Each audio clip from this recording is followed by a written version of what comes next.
हाँ प्यारे विद्यार्थियों, तरुण स्कूल के इस YouTube चैनल पर एक बार फिर से आपका स्वागत है। आज अपन पढ़ेंगे क्लास 12 राजनीतिक विज्ञान, जिसमें अपना पिछले वीडियो में जो टॉपिक चल रहा था स्वतंत्रता समानता। पिछले वीडियो में अपन ने स्वतंत्रता के नकारात्मक और सकारात्मक रूप के बारे में पढ़ा था। नकारात्मक और सकारात्मक स्वतंत्रता के जो प्रमुख लक्षण है उनके बारे में पढ़ा था। आज अपन पढ़ेंगे स्वतंत्रता के विविध रूप या प्रकार। विचारों के आधार पर स्वतंत्रता के जो प्रमुख प्रकार यानी नकारात्मक स्वतंत्रता और सकारात्मक स्वतंत्रता पढ़ी थी। अब स्वतंत्रता के जो विविध रूप है या जो विविध प्रकार है वो कौन कौन से, उनके बारे में आज इस वीडियो में अपन पढ़ेंगे। देखो, पहला है प्राकृतिक स्वतंत्रता। प्राकृतिक स्वतंत्रता से अभिप्राय है कि इस प्रकार की स्वतंत्रता मनुष्य को प्रकृति द्वारा प्रदत्त की जाती है, यानी प्रकृति ने प्रदान की है। यह स्वतंत्रता न तो किसी व्यक्ति ने दी है, न किसी मानवीय संस्था ने व्यक्ति को दी है। किसने दी है? प्रकृति ने दी है। जैसे जीवन जीने का अधिकार है ना, ये प्राकृतिक स्वतंत्रता का अधिकार है। तो इसमें देखो, मनुष्य को स्वतंत्रता का यह रूप मनुष्य या किसी मानवीय संस्था द्वारा प्रदान नहीं होता है, यह प्रकृति प्रदान स्वतंत्रता है। यानी प्राकृतिक स्वतंत्रता ईश्वर ने, इस प्रकृति ने मनुष्य को दी है। यह स्वतंत्रता मनुष्य को जन्म के साथ ही उनके व्यक्तित्व में निहित होती है। यानी इस प्रकार की स्वतंत्रता मनुष्य का जब जन्म हुआ उसके साथ में ही उनको मिल जाती है। और इस प्रकार की स्वतंत्रता कब मिली थी व्यक्ति को?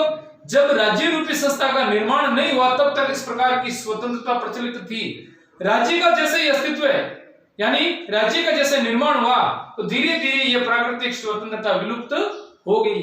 यानी इस प्रकार की स्वतंत्रता में मनुष्य को खुली छूट होती है, जैसा चाहे वैसा कर सकता है। जैसे जंगलों में जानवर कैसे स्वतंत्र घूमते हैं, उसी प्रकार राज्य का अस्तित्व है, राज्य रूपी संस्था का जब निर्माण हुआ तो यह प्राकृतिक स्वतंत्रता विलुप्त हो गई। इस प्राकृतिक स्वतंत्रता के बारे में रूसो ने एक बार कहा था कि मनुष्य स्वतंत्र जन्म लेता है किंतु वह सर्वत्र बंधनों में जकड़ा रहता है।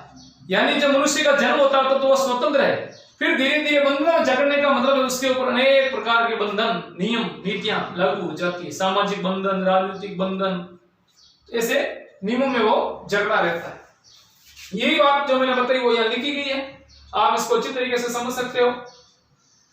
एक बार वापस से सुना देता हूं आपको। मनुष्य को स्वतंत्रता का यह रूप मनुष्य या किसी मानवीय संस्था द्वारा प्रदान नहीं होता है, यह प्रकृति प्रदत्त स्वतंत्रता है। यह स्वतंत्रता मनुष्य को प्रकृति द्वारा जन्म के साथ ही उनके व्यक्तित्व में निहित होती है और व्यक्ति स्वयं इसका हस्तांतरण नहीं कर सकता। यानी व्यक्ति खुद इस प्रकार की स्वतंत्रता को नहीं छीन सकता है। यह स्वतंत्रता राज्य के अस्तित्व के आने से पूर्व की अवस्था है, यानी राज्य रूपी संस्था का निर्माण होने के बाद में प्राकृतिक स्वतंत्रता है वो धीरे धीरे क्या हो गई? विलुप्त हो गई। राज्य की स्थापना के बाद धीरे धीरे विलुप्त हो जाती है। और रूसो ने कहा था कि मनुष्य स्वतंत्र जन्म लेता है किंतु यह सर्वत्र बंधनों में जकड़ा रहता है। तो ये तो हो गई प्राकृतिक स्वतंत्रता की बात। अब अपन अगली स्वतंत्रता, निजी या व्यक्तिगत स्वतंत्रता। इसमें देखो, मनुष्य को अपने निजी जीवन के कार्यों में स्वतंत्रता होनी चाहिए। निजी जीवन के कार्यों का मतलब होता है मनुष्य की जीवन शैली, मनुष्य की संस्कृति, जिसमें रहन सहन, खान पान, पहनावा, बोलचाल, कला, भाषा, साहित्य, रीति रिवाज, ये इत्यादि सभी, इसमें व्यक्ति को स्वतंत्रता होनी चाहिए। उसके व्यक्तिगत कार्यों पर केवल समाज हित में बंधन लगाए जा सकते हैं। यानी व्यक्तिगत कार्यों का मतलब अपनी जीवन शैली से संबंधित कोई भी कार्य है, जब तक वो उचित कार्य करे तब तक उसके ऊपर किसी भी प्रकार का कोई नियंत्रण या बंधन नहीं होना चाहिए। वो समाज के लिए कोई खतरा पैदा कर रहा है या किसी दूसरे व्यक्ति के लिए कोई खतरा पैदा कर रहा है तो ऐसी स्थिति में उसके ऊपर नियंत्रण या प्रतिबंध होना चाहिए। निजी स्वतंत्रता मनुष्य की संस्कृति और जीवन शैली से संबंधित होती है। यानी इसमें अपने व्यक्ति के विचार हो सकते हैं, अभिव्यक्ति की स्वतंत्रता हो सकती है, आर्थिक कार्यों की स्वतंत्रता हो सकती है, जीवन शैली में पहनावा, बोलचाल, खान पान, ये सब हो सकता है। इस प्रकार की स्वतंत्रता में कटौती सिर्फ एक ही प्रकार तभी की जा सकती है जब कोई दूसरों की स्वतंत्रता पर वो क्या कर रहा है? प्रतिबंध, किसी का अतिक्रमण कर रहा है या किसी की स्वतंत्रता का हनन कर रहा है। समाज हित में ही प्रतिबंध लगाया जा सकता है, अनावश्यक प्रतिबंध नहीं लगाया जाता। तो ये हो गई दूसरी व्यक्तिगत स्वतंत्रता। अब अगली है नागरिक स्वतंत्रता।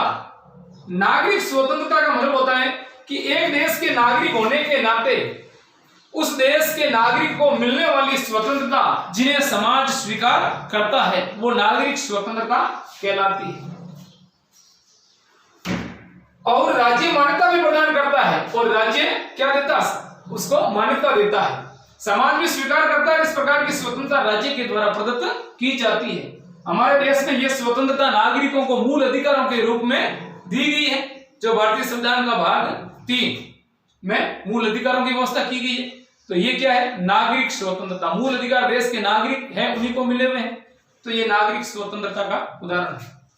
हमारे देश में स्वतंत्रताएं मूल अधिकारों के रूप में संविधान में समाहित की गई है। अब देखो नागरिक स्वतंत्रता के बारे में गेटल ने क्या कहा। देखो गेटल के अनुसार स्वतंत्रता उन अधिकारों और विशेषाधिकारों को कहते हैं जिनको राज्य अपने नागरिकों के लिए उत्पन्न करता है और उन अधिकारों और विशेषाधिकारों की राज्य क्या करता है, रक्षा करता है। तो ये गेटल ने नागरिक स्वतंत्रता के बारे में अपने विचार पेश किए थे। उसके बाद में अगली स्वतंत्रता का प्रकार है राजनीतिक स्वतंत्रता।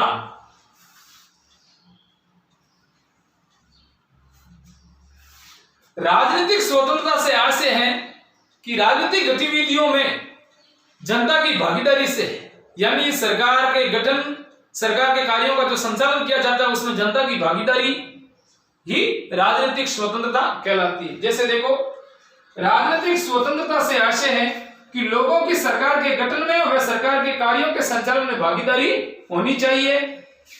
राजनीतिक स्वतंत्रता को गिलक्रिस्ट ने लोकतंत्र का दूसरा नाम बताया था। अब राजनीतिक स्वतंत्रता, एक प्रश्न बनता है कि राजनीतिक स्वतंत्रता लोकतंत्र का दूसरा नाम है, ये किसने कहा था, गिलक्रिस्ट ने कहा था। दूसरा नाम क्यों कहा, लोकतंत्र जनता के ऊपर जनता का शासन है, यह शासन व्यवस्था में जनता की भागीदारी है। तो यहां पर भी क्या, सरकार के गठन में जनता की भागीदारी है, सरकार के कार्यों के संचालन में जनता की भागीदारी है। तो ये लोकतंत्र का दूसरा नाम के उदाहरण से मिलता है। अब इसमें क्या होता है, राजनीतिक स्वतंत्रता में जैसे व्यक्ति को मत देने की स्वतंत्रता, पार्टी बनाने की स्वतंत्रता, सार्वजनिक पद प्राप्त करने की स्वतंत्रता, अपने विचार रखने की स्वतंत्रता, ये सब राजनीतिक स्वतंत्रता की श्रेणी में आती है। रोजगार यानी रोजगार चुनने की स्वतंत्रता भी इसी में आएगी। ये आर्थिक में आ जाएगी। वैसे अवसर रोजगार आर्थिक स्थिति के लिए अवसर की समानता रोजगार में भी है। अगला देखो राजनीतिक स्वतंत्रता के बाद में अगला अपना है आर्थिक स्वतंत्रता। स्वतंत्रता का 5वां प्रकार है आर्थिक स्वतंत्रता। आर्थिक स्वतंत्रता से आशय है कि व्यक्ति का आर्थिक स्थिति ऐसा होना चाहिए, यानी व्यक्ति की आर्थिक स्थिति ऐसी होनी चाहिए जिसमें वह स्वाभिमान के साथ, बिना वित्तीय संकट, स्वाभिमान के साथ का मतलब है अपनी आजीविका चलाते समय उनके ऊपर आर्थिक स्थिति के आधार पर भेदभाव न होते हुए, वो बिना वित्तीय संकट का मतलब है वित्त का संबंध धन से है, बिना पैसे के संकट या चुनौती का सामना किए बिना वे स्वयं और अपने परिवार का जीवन या आजीविका चला सके या जीवन निर्वाह कर सके। जैसे अब इसके लिए उनको क्या होगा, आर्थिक उन्नति के अवसर मिलने चाहिए। क्यों, आजीविका के लिए धन रुपए पैसे की आवश्यकता पड़ती है, तो आर्थिक उन्नति के अवसर प्रत्येक व्यक्ति को समान रूप से मिलना चाहिए। इसमें व्यवसाय चुनने की स्वतंत्रता होनी चाहिए, रोजगार की स्वतंत्रता होनी चाहिए। ये आर्थिक स्वतंत्रता की श्रेणी में। अगला है धार्मिक स्वतंत्रता। धार्मिक स्वतंत्रता का मतलब है, इसका आशय है व्यक्ति को किसी भी धर्म का अनुसरण करने की आजादी, किसी भी धर्म के साथ भेदभाव नहीं होना चाहिए, व्यक्ति को स्वैच्छिक धर्म परिवर्तन करने की छूट होनी चाहिए। ऐसा नहीं बलात्पूर्वक धर्म किसी से परिवर्तन करवा दिया जैसे इसमें नहीं होता है। स्वैच्छिक धर्म अपनाना, रीति रिवाज, कर्मकांड, पूजा पाठ जो भी है वो कर सकता है। इसका आशय है कि व्यक्ति को किसी भी धर्म को मानने, उनकी आस्था व आचरण की छूट होनी चाहिए, यानी स्वैच्छिक धर्म परिवर्तन भी कर सकता है आर्थिक स्वतंत्रता। इसका संबंध अंतःकरण से है। अंतःकरण किसके, व्यक्ति के अंतःकरण से है, यानी व्यक्ति की इच्छा में जो हुआ, क्या मैं ये धर्म मानूं, ऐसी आस्था रखूं, ये पूजा कर्मकांड इस तरीके से करूं, या इस धर्म को बदल करके दूसरा धर्म स्वीकार कर लूं। अंतःकरण यानी व्यक्ति के इच्छा या अंतःकरण से होता है। इस स्वतंत्रता में बलात् धर्म परिवर्तन की अनुमति नहीं दी जाती। बलात् धर्म परिवर्तन का मतलब है कि किसी के ऊपर कोई दबाव डरा धमका करके किसी को कोई धर्म परिवर्तन नहीं करवाया जा सकता है। तो ये तो हो गया धार्मिक स्वतंत्रता। अब अगला है नैतिक स्वतंत्रता। नैतिक स्वतंत्रता का संबंध व्यक्ति के नैतिक जो चरित्र है उनसे है, यानी इसमें सारी नैतिकता की बातें, जो आदर्श है व्यक्ति के लिए, जो कर्तव्य होते हैं उनसे। इनका संबंध व्यक्ति के चरित्र से, किससे है? चरित्र से, नैतिकता एवं औचित्यपूर्ण व्यवहार से है। औचित्यपूर्ण व्यवहार का मतलब है ऐसा व्यवहार जैसा अपन दूसरों से अपने साथ में चाहते हैं वैसा दूसरों के साथ में होना चाहिए। इसमें सब जो उचित बातें हैं, दया, सहानुभूति, प्रेम, करुणा, सहयोग, ये सारी औचित्यपूर्ण व्यवहार से है। अंतःकरण में नैतिक गुणों से प्रभावित होकर के किया जाने वाला कार्य नैतिक स्वतंत्रता कहलाता है। यानी व्यक्ति अपने अंतःकरण और नैतिक गुणों से प्रभावित होकर के जो उचित कार्य करता है, इस प्रकार के कार्य नैतिक स्वतंत्रता की श्रेणी में आते हैं। इसे नैतिक स्वतंत्रता भी कहते हैं। इसमें क्या है? स्वार्थ, लोभ, क्रोध, घृणा, दुर्भाव इत्यादि भावनाएं व्यक्ति में नहीं होती, इसका अभाव रहता है। यानी इस प्रकार की स्वतंत्रता में व्यक्ति परमार्थ प्रवृत्ति का होता है। अपने लिए नहीं करता, दूसरों के लिए करते हैं। यानी दूसरों की भलाई में अपनी भलाई निहित मानता है। यानी स्वार्थी प्रवृत्ति का व्यक्ति नहीं होता है, किसी से घृणा नहीं करता है, क्रोध नहीं करता है, वैमनस्य, वेरभाव ये नहीं रखता है। इसमें दया, सहयोग, सहानुभूति, प्रेम, ये नैतिक स्वतंत्रता के आदर्श नैतिक चरित्र होते हैं। अगला है सामाजिक स्वतंत्रता। सामाजिक स्वतंत्रता से आशय है कि सामाजिक का संबंध समाज से है। मनुष्य एक सामाजिक प्राणी है, समाज में रहता है, तो समाज में जाति, धर्म, क्षेत्र, लिंग, वर्ग, नस्ल इत्यादि के आधार पर किसी भी प्रकार का किसी के साथ में कोई भेदभाव नहीं होना चाहिए। समाज में सभी को समान अधिकार मिलना चाहिए और सभी को समान रूप से कानूनी संरक्षण प्राप्त होना चाहिए। इसमें देखो, सामाजिक स्वतंत्रता से आशय व्यक्ति के साथ में जाति, वर्ग, वर्ण, लिंग, धर्म, नस्ल इत्यादि के आधार पर भेदभाव नहीं किया जाना चाहिए। वह समान व्यवहार करना सामाजिक स्वतंत्रता कहलाती है। यह सामाजिक समानता व न्याय की जननी मानी जाती है। देखो, सामाजिक स्वतंत्रता, सामाजिक समानता और सामाजिक न्याय की जननी है। यानी समाज में प्रत्येक व्यक्ति को न्याय कब मिलेगा? जब समाज के सभी व्यक्तियों को सामाजिक स्वतंत्रता और सामाजिक समानता मिलेगी तो व्यक्ति को न्याय मिलेगा। तो सामाजिक स्वतंत्रता, सामाजिक समानता और सामाजिक न्याय की जननी माना जाता है। अगला है राष्ट्रीय स्वतंत्रता। राष्ट्रीय स्वतंत्रता, राष्ट्रीय का संबंध राष्ट्र से है, स्वतंत्र आजादी से। राष्ट्रीय स्वतंत्रता का देखो, संप्रभु राष्ट्र राष्ट्रीय स्वतंत्रता का परिचायक है। संप्रभु राष्ट्र का मतलब है कि वो राष्ट्र जो अपनी विदेश नीति खुद तय करता है, यानी अपने आंतरिक मामले में या बाहरी मामले में किसी अन्य राष्ट्र के हस्तक्षेप को स्वीकार नहीं करता है, यानी अपनी विदेश नीति खुद तय करता है, वो संप्रभु राष्ट्र कहलाता है।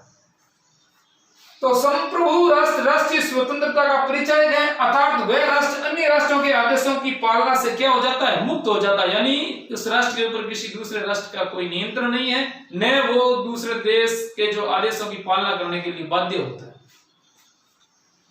राष्ट्रीय स्वतंत्रता के बिना व्यक्ति की जो स्वतंत्रता है वो गौण है। यानी अगर संप्रभु राष्ट्र नहीं है, राष्ट्रीय स्वतंत्रता नहीं, तो ऐसी स्थिति में नागरिकों को जो अन्य प्रकार की उपलब्ध की गई स्वतंत्रता है ना, वो निरर्थक है। राष्ट्रीय स्वतंत्रता के बिना व्यक्ति की अन्य स्वतंत्रताएं गौण हैं। उपनिवेशवाद राष्ट्रीय स्वतंत्रता का सबसे बड़ा शत्रु माना जाता है। उपनिवेशवाद मतलब साम्राज्यवादी नीति।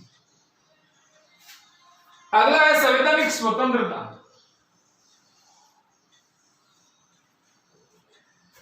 इसमें देखो, यह स्वतंत्रता नागरिकों को संविधान द्वारा दी जाती है। संवैधानिक का मतलब है किस प्रकार की स्वतंत्रता नागरिकों को संविधान द्वारा प्रदान की जाती है। शासन इस प्रकार की स्वतंत्रता में किसी भी प्रकार की कटौती नहीं कर सकता है। जैसे नागरिकों को मौलिक अधिकार दिए गए हैं, तो मौलिक अधिकारों में शासन कटौती नहीं कर सकता है। और जैसे संवैधानिक उपचारों का अधिकार है, वो संवैधानिक इस प्रकार की स्वतंत्रता के रक्षक के रूप में कार्य करता है। जैसे अनुच्छेद 32 ये संवैधानिक स्वतंत्रता का एक अच्छा उपयुक्त उदाहरण भी है। तो ये तो थे अपने स्वतंत्रता के विविध रूप। अब स्वतंत्रता के लिए आवश्यक परिस्थितियां पढ़ेंगे अपन नेक्स्ट वीडियो। धन्यवाद।